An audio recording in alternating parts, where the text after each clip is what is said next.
Yes, I said it. Give it up for Josh Pittman!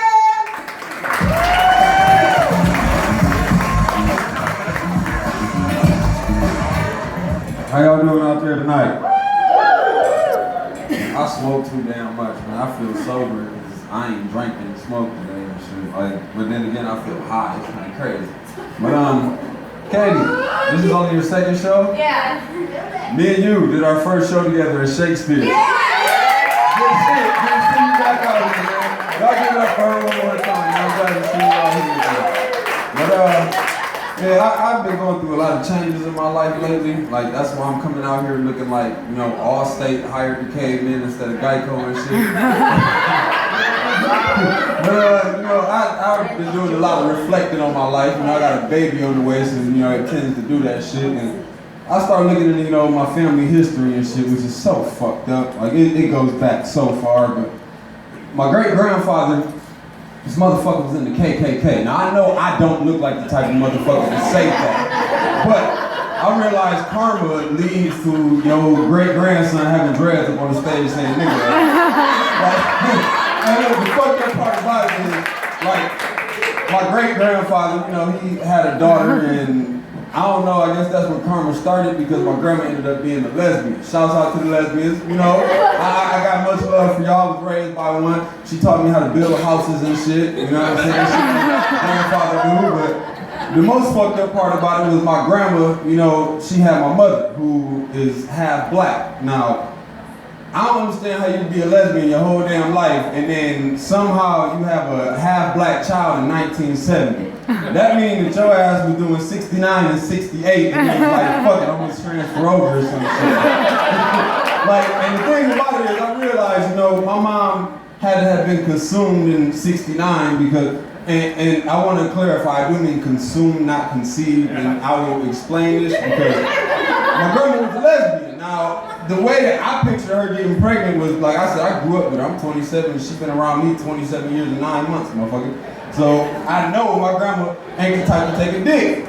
So I just assumed, you know what I'm saying, that my grandpa, old player ass, was doing what he was doing and there was two females involved, probably my grandma and my other ex-step-grandma that I grew up with, you know what I'm saying? But I just, you know, naturally assumed that it was something like my grandma was down there and was like, shit, Vicky, you take it. And Vicky was like, well, shit, you know, I like to mix them. And then went down, and then my mama was consumed and then conceived in that manner.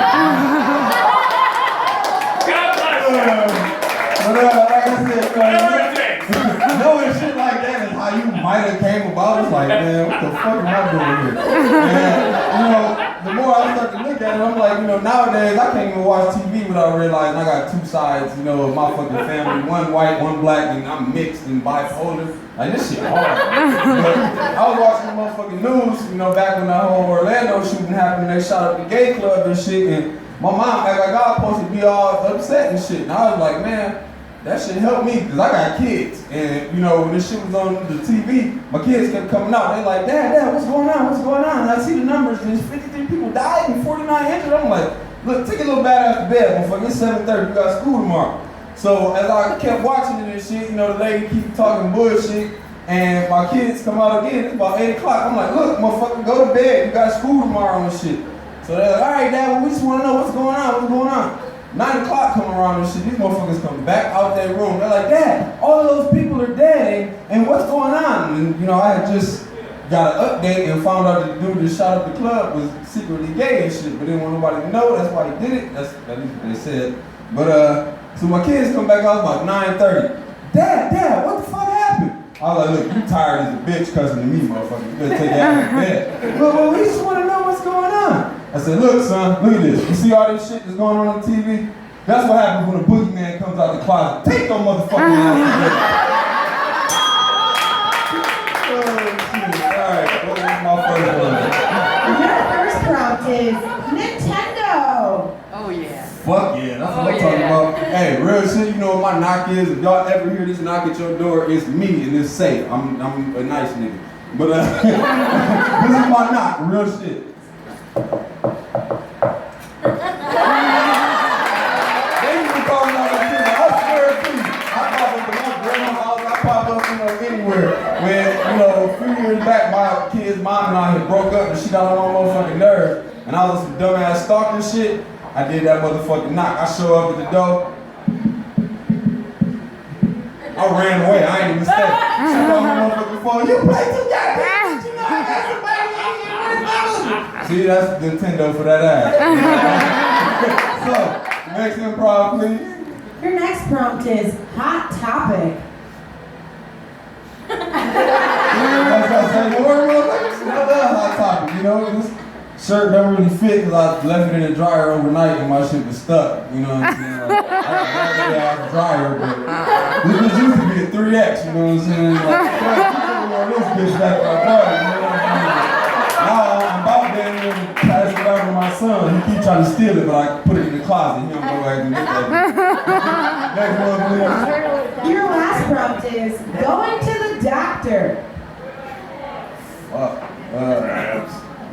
No, actually, believe it or not, I've never had an STD and shit. And I ain't even gonna knock on wood, because I'm being faithful when you better not ever. But I'm going to the doctor. I'm going to the doctor, you know, my fiance, you know, I do love to death. She's pregnant right now, so we be taking them doctor trips and shit. But, you know, that whole doctor thing, you know, I realized, you know, also with that CNN shit, that back then, when the doctor had announced that whole shit about Ebola, y'all remember that? Like, I don't even know who the fuck this doctor was. He was like some lead motherfucker. But where I'm from, you know, when I seen on the TV that the lead doctor, the CDC, had said that the disease had been, you know, quarantined and shit, you know, where I'm from, CDC stand for the Child Development Center, so I just naturally figured, you know, that them motherfuckers had like separated 3 and 4 year olds and everything, the lifestyle and shit, you know, but then I found out that nigga was the doctor for the Center of Disease Control, so you know what I'm saying, like, basically depending on what side of the food stamp barrier your ass on, you gotta be in different shits, and, you know, but, I'm gonna go ahead and get off the stage, that's my time.